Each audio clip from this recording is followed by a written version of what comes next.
heureuse de vous retrouver pour votre émission 100% mode africaine Africa Chic. Pour ce numéro, nous avons rencontré pour vous le doyen des stylistes africains, Pathé Ouedraogo, plus connu sous le nom de Pathéo. Nous avons fait une incursion dans son atelier où travaillent plus d'une soixantaine d'employés. Puis, nous nous sommes entretenus avec lui sur sa carrière, ses rencontres avec les différents chefs d'État africains. Je vous laisse découvrir tout cela en images.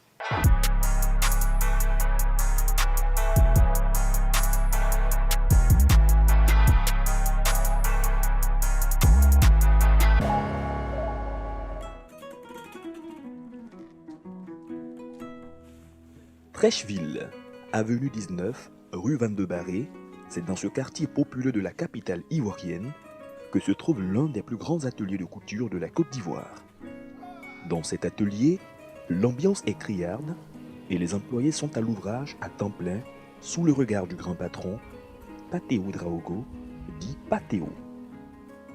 Cet homme, qui a une histoire particulière avec l'ancien président sud-africain Nelson Mandela, dont il confectionnait la plupart des chemises, mais aussi pour bon nombre de célébrités, des hommes politiques africains, des artistes et même des businessmen. Fidèle à son terroir, le pain tissé, avec la teinte distinctive, est le roi de la scène de la marque Pathéo. Comme à son habitude, le maître des lieux fait le tour de chaque table à monter pour s'assurer du bon fonctionnement du travail. Aujourd'hui, l'atelier semble vide, mais le chef africain du sur-mesure et du prêt-à-porter a sous son aile un bon nombre de travailleurs.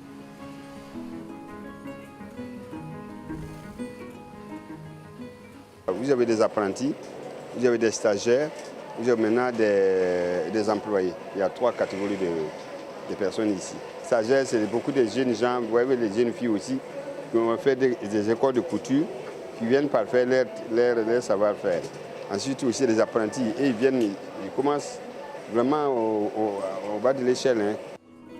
Installé à Abidjan depuis plus de 30 ans, c'est à l'aube des années 1970, à l'âge de 14 ans, que Pathéo quitte son Burkina Faso natal pour la Côte d'Ivoire. Arrivé dans le milieu de la mode par nécessité, plutôt que par passion, avec des débuts difficiles, Pathéo a réussi à conquérir le cœur de Modibo Diarra, Koffi Olomide ou encore Paul Kagame, fier de porter haut les couleurs du Made in Africa. Mais pour en arriver à un tel stade, il lui a fallu toute une organisation minutieuse mise sur place. Un volet qu'il a confié à Ouedraogo Léon, qui est le chef de son atelier. Pour une journée de travail, on s'organise depuis la veille. Le matin, quand on arrive, chacun se met à la tâche et à la fin de la journée, on produit entre 150 et 200 chemises. Celui qui entend habiller les Africains d'abord, plutôt que courir les défilés, est propriétaire de nombreuses boutiques, dont 8 en Côte d'Ivoire. Premier styliste à habiller les candidates du premier concours de beauté Miss Côte d'Ivoire, sa signature, la création de la matière aux produits finis. Plus qu'un simple vêtement marqueté d'un procédé des teinturières du quartier, la marque Pathéo est aujourd'hui réputée à l'international pour sa qualité et son originalité africaine.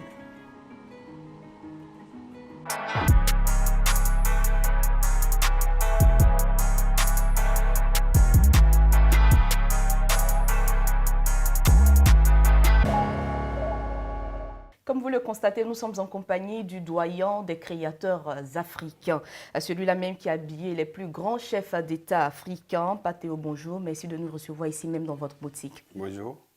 Alors, je le disais, vous n'êtes plus à présenter, vous êtes une des figures incontournables de la mode en Afrique.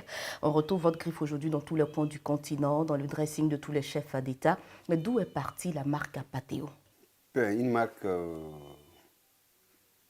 c'est pas un décret, hein. Une marque, c'est du travail, c'est des parcours, c'est de recherche de matières, c'est de recherche des lignes, des vêtements, c'est de recherche des couleurs pour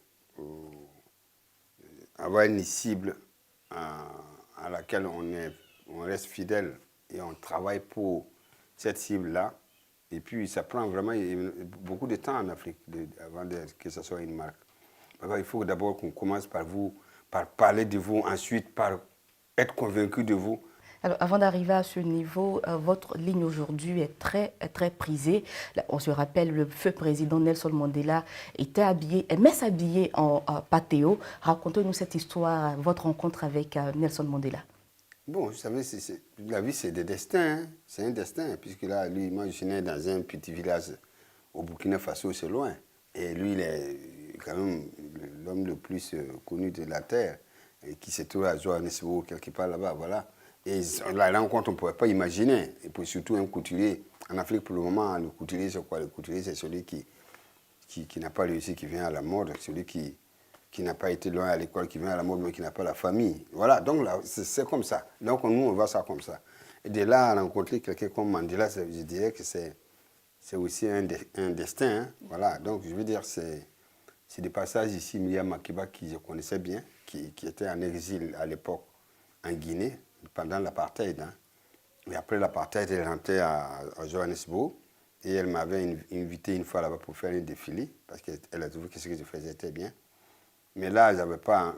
Mandela était encore en prison. Et c'est après, je crois que c'est dans les années 1994, 93 que Mandela est sorti de prison. Et Myriam, de passage à Abidjan encore, elle est venue d'abord, elle me connaissait déjà sur mon patron. Comme mon patron n'était pas là, donc elle est venue chez moi. Moi, j'ai démarré, pas démarré, mais en tout cas, je n'étais pas connu. Alors, elle a vu que je faisais des chemises. Elle a dit, mais tenez, ces chemises-là, le président Mandela va aimer ça. C'est comme ça, banalement, c'est parti. Et elle a pris, je crois, 4 ou 5 chemises pour aller offrir au président Mandela. Et moi, modestement, je me dis, mais c'est pas possible. Depuis mon village, j'entendais parler de ce monsieur. Aujourd'hui, on doit mettre ma chemise sur lui. C'est quand même terrible. Voilà, on ne peut pas, c'est terrible. Alors, c'est comme ça. Moi aussi, j'ai donné une chemise comme ça, modestement. Donné-lui sa firme, s'il accepte de porter.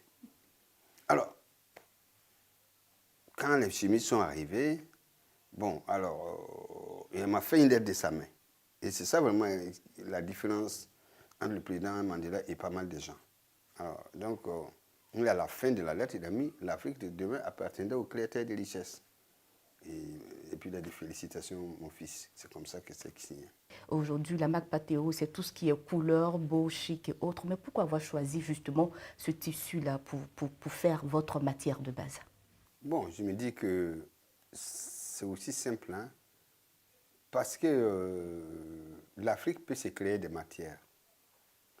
L'Afrique peut se créer des couleurs. L'Afrique peut se créer des lignes de vêtements. L'Afrique peut se créer tout ce qui est beau à partir de l'Afrique, par des Africains.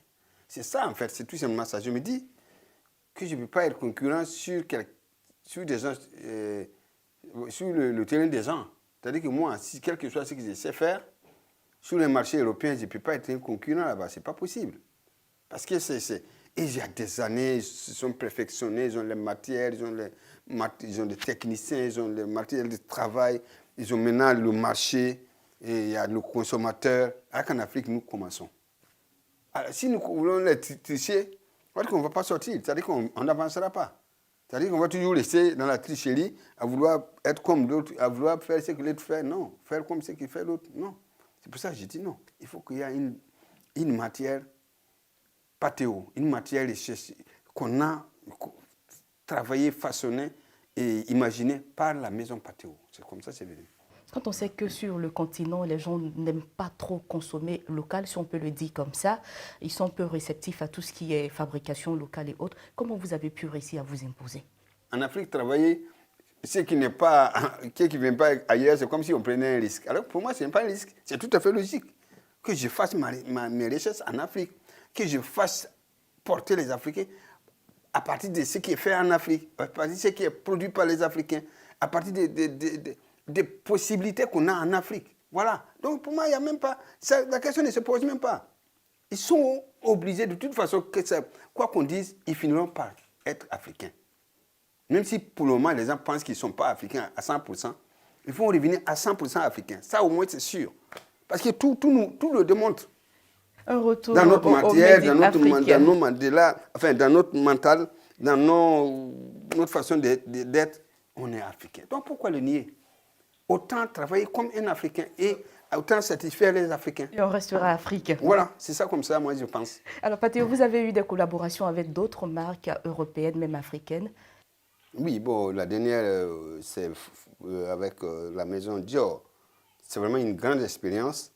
Et justement, ça nous interpelle justement parce que si vous voyez l'organisation de cette maison, la communication, les possibilités qu'ils mettent pour pouvoir satisfaire le monde entier, pour eux, c'est forcément le monde entier maintenant. Hein? Alors que nous, en Afrique, on pense que tout doit venir de quelque part. Je pense que je suis vraiment dessus. Quand j'ai collaboré avec ces gens-là, je me suis rendu compte que c'est vraiment du professionnalisme. C'est vraiment un niveau très, très haut. Quels sont aujourd'hui vos rapports avec cette nouvelle génération de créateurs? Oui, mais bon, c'est bon.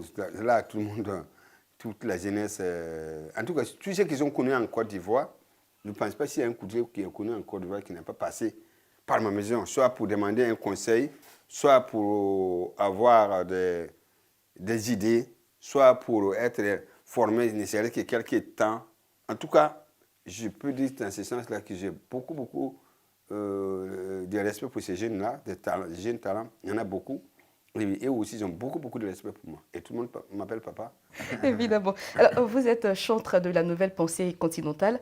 Quelle est votre opinion sur la mode africaine de manière générale? Bon, pour le moment, on est en train de taper de gauche à droite. On cherche une voie. Il faut le dire, hein, effectivement. Même si tous ceux qui émergent, ils sont en train de vouloir copier ceux qui viennent de l'autre côté et de vouloir s'africaniser. Et ou bien les Africains aussi sont en train d'hésiter. Autant je m'intègre ou bien je reste encore à regarder les autres. Mais je pense que la mode, la nouvelle génération, c'est un avenir. Parce qu'il y a des talents. Et l'espace est ouvert aussi. Le marché, ils ont beaucoup de chance parce qu'aujourd'hui, il y a des réseaux sociaux. Tout de suite, tout ce que vous faites tout de suite, c'est vu à New York, c'est vu partout. Alors qu'à l'époque, ce n'était pas ça. Donc, je pense qu'ils ont énormément de possibilités. Et je pense aussi que nous avons besoin aussi quand même de coups de main quand même, ou bien en tout cas, on va dire, l'encouragement de nos États, de nos responsables politiques aussi.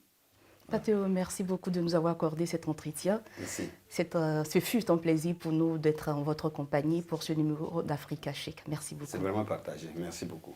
Merci à tous. Merci.